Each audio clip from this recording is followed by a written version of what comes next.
Investor Connect podcast program. This is Hall T. Martin. I'm the host of the show, in which we interview angel investors, venture capital, private equity, family offices, and many other investor groups for startups and growth companies.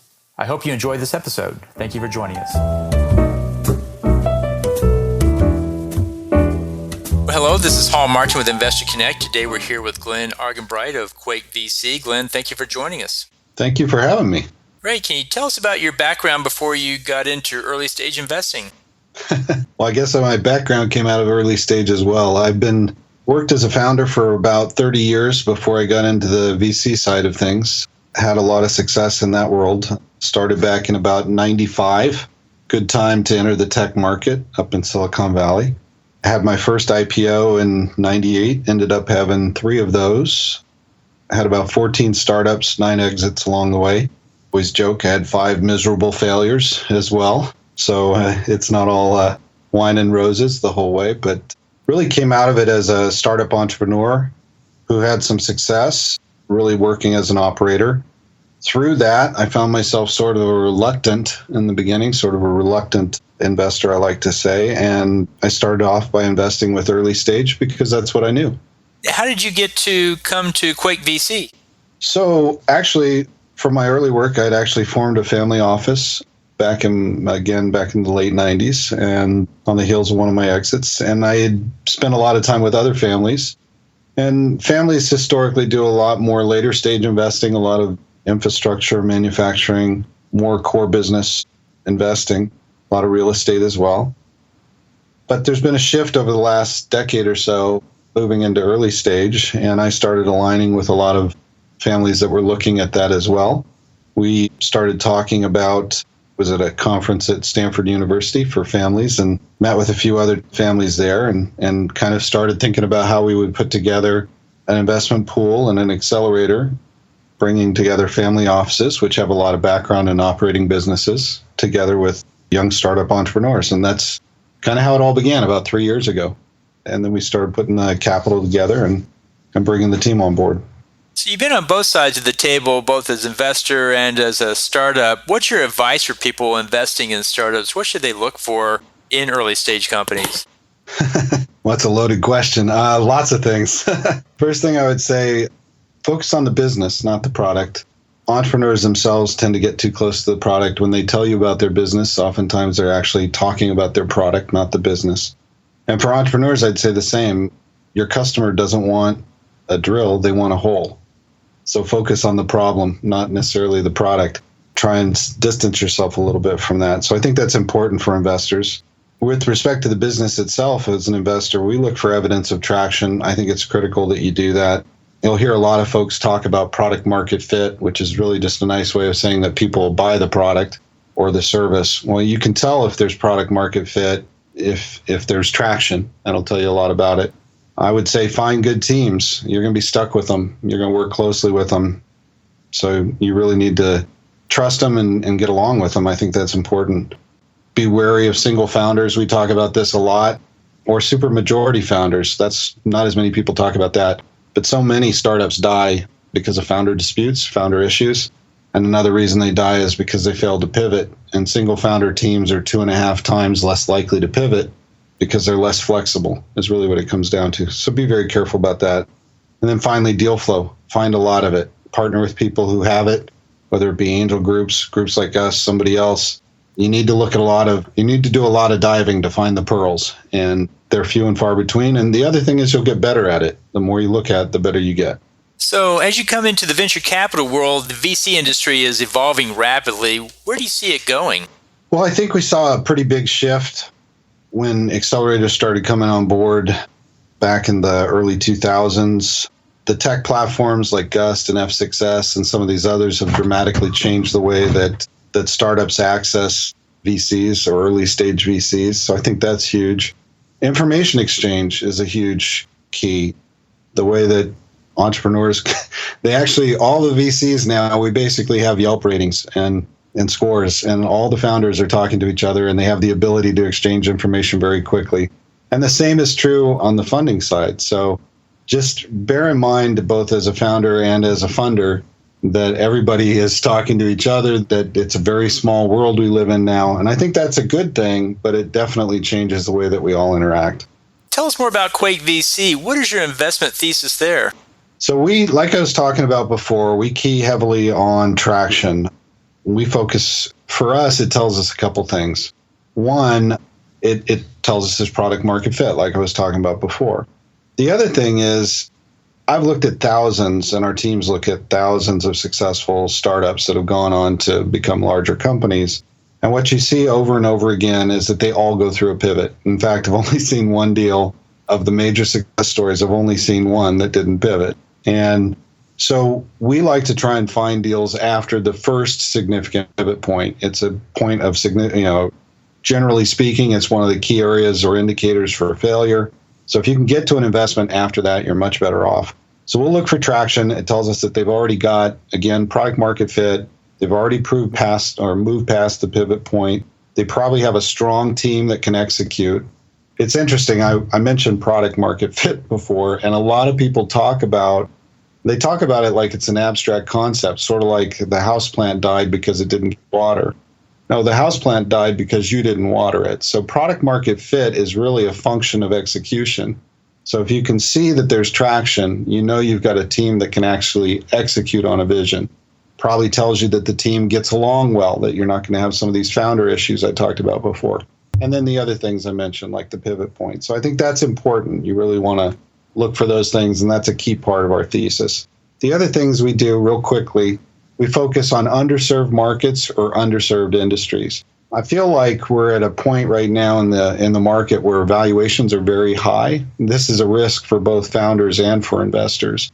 And we tend to want to look in markets that maybe are underserved, where the valuations are still at a reasonable point, or markets, maybe geographies, where there's not as much activity, but you've still got these very real problems. So what does that mean? We do all the normal things that you see from a lot of the Silicon Valley tech VCs. We'll play in SaaS and AI. In fact, we love those markets. But we also look at manufacturing, industrial, agriculture, ag tech. Those are areas that a lot of other VCs aren't necessarily playing in, and we see great value in those. So for your investment thesis, are there specific criteria startups need to meet before they really get on your radar? Yes, they have to have traction, but are there certain metrics that you look for that says, yeah, we're really going to pursue this one? And what are those? We get that a lot from founders wanting to understand when we talk about traction, what that means. For us, it's not just revenue. That's the obvious and most, well, I would say it's the one that catches everybody's attention. So clearly, if you have monthly recurring revenue or any kind of revenue, those are great metrics to have. But other things that we look for can include things like great partnerships, distribution. Maybe they've got pre-sales like Kickstarter campaigns or Indiegogo that, again, show there's a product market fit. Maybe they have letters of intent from a big partner or distributor. Some cases, maybe it's a strong IP portfolio. So we're really just trying to find something that indicates levels of traction and primarily execution by that management team. We know we're playing in early stage. We know some of these deals won't necessarily have a lot of revenue. Now, understand, we take teams that have zero revenue, but when we talk about early stage, that doesn't mean no revenue. We have some teams that are doing $150,000 a month in recurring revenue. So we'll go from zero to that and anything in between. So it's not always revenue. It's just something that indicates that team has figured it out, that the market has adopted, basically has shown a preference for the product or the service, and again, that they're likely moving in the right direction. That's all we're really looking for. So what are the challenges startups face in achieving those goals? Is it really finding product market fit? Is it really just learning execution?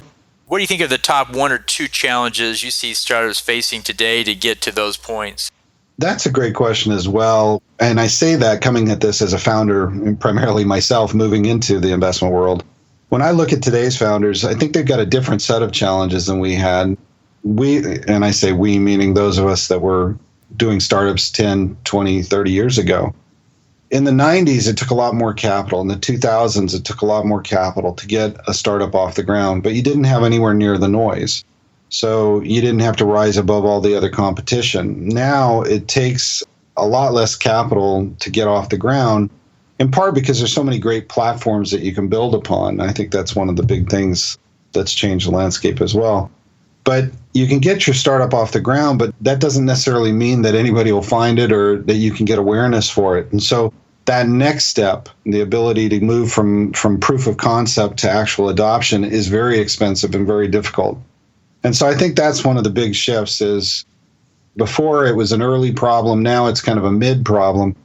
And what's interesting, though, is the rates of failure have stayed almost exactly the same over the last several decades. So we're still, whatever else we want to look at and talk about with startups, it's still very hard. The vast majority of them are going to fail. I don't want to discourage anybody from doing it. I think it's an amazing path.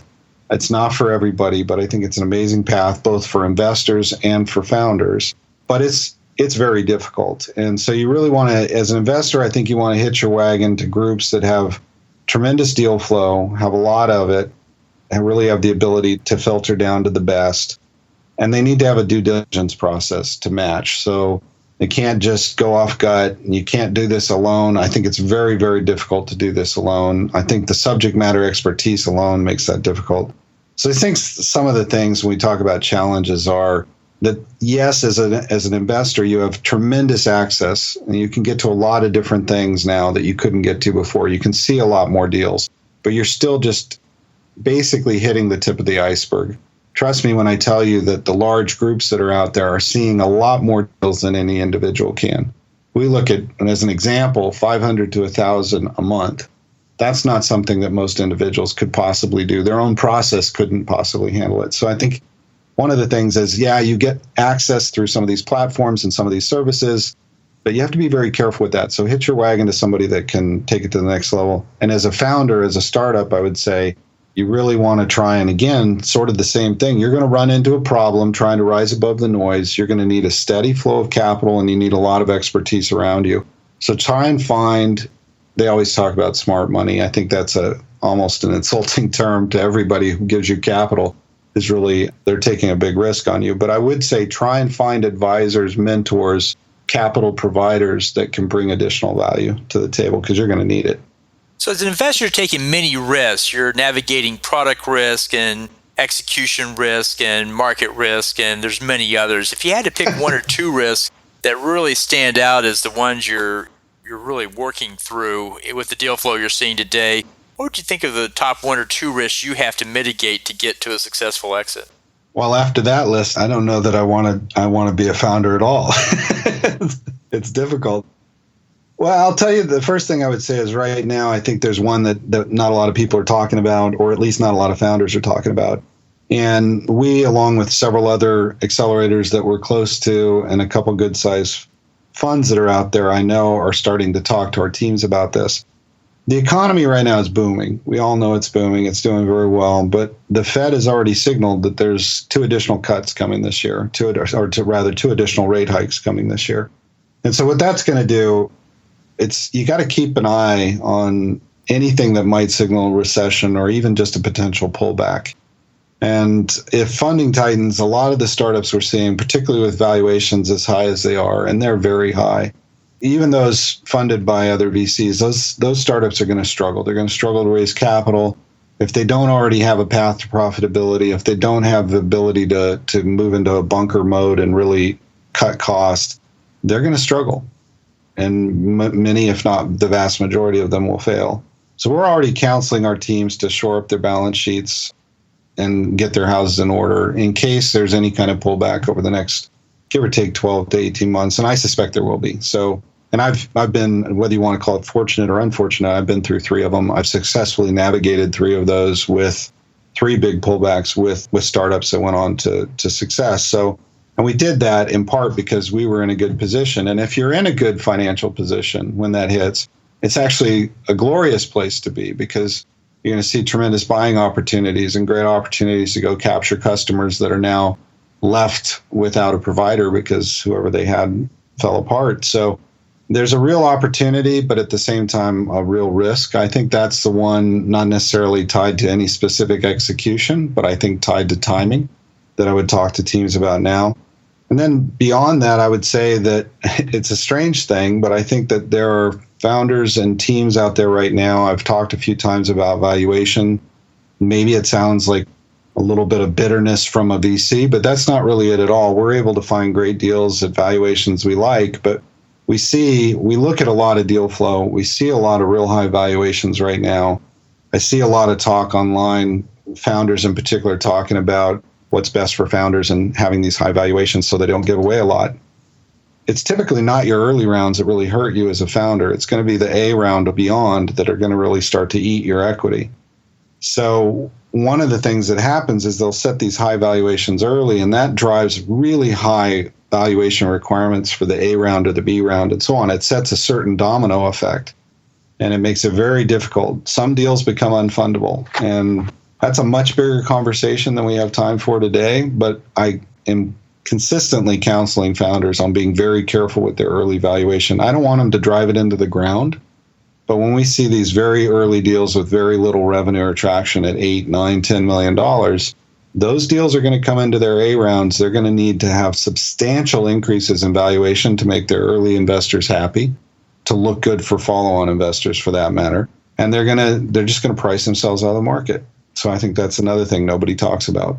Well, those are good points. We're actually in one of the longest bull markets in history, but as the saying goes, all good things come to an end, and this will probably come to an end at some point, and it will be a different change. And it's been a long time since we went through a recession, so I think memory is short, and people have forgotten what that was really like. So it'll be interesting to see how we navigate that next transition. For sure. I had, like I said, I've lived through as a founder. It'll be interesting to be on this side. It'll be the first time I've been on this side. But I was very fortunate. We had some high-power VCs that gave us warning before the last one, and it really saved our bacon. Well, great. Well, I appreciate you sharing these insights with us today. What's the best way for people to get back in touch with you? So probably through our website is a great way to go. QuakeCapital.com is probably one of the best, and they can, through your podcast, I'm sure they can get my contact information, contact me directly by email. Oh, great. We'll put that in the show notes, let people know how to do that. And with that, we'll let you get back to it and appreciate your taking time and hope to have you on for a follow-up very soon. Excellent. Thank you for the time today. I really appreciate it. Investor Connect helps investors interested in startup funding. In this podcast series, experienced investors share their experience and advice. You can learn more at investorconnect.org.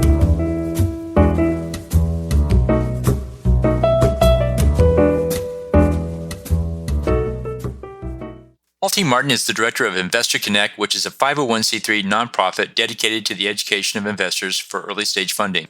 All opinions expressed by Hall and podcast guests are solely their own opinions and do not reflect the opinion of Investor Connect. This podcast is for informational purposes only and should not be relied upon as a basis for investment decisions.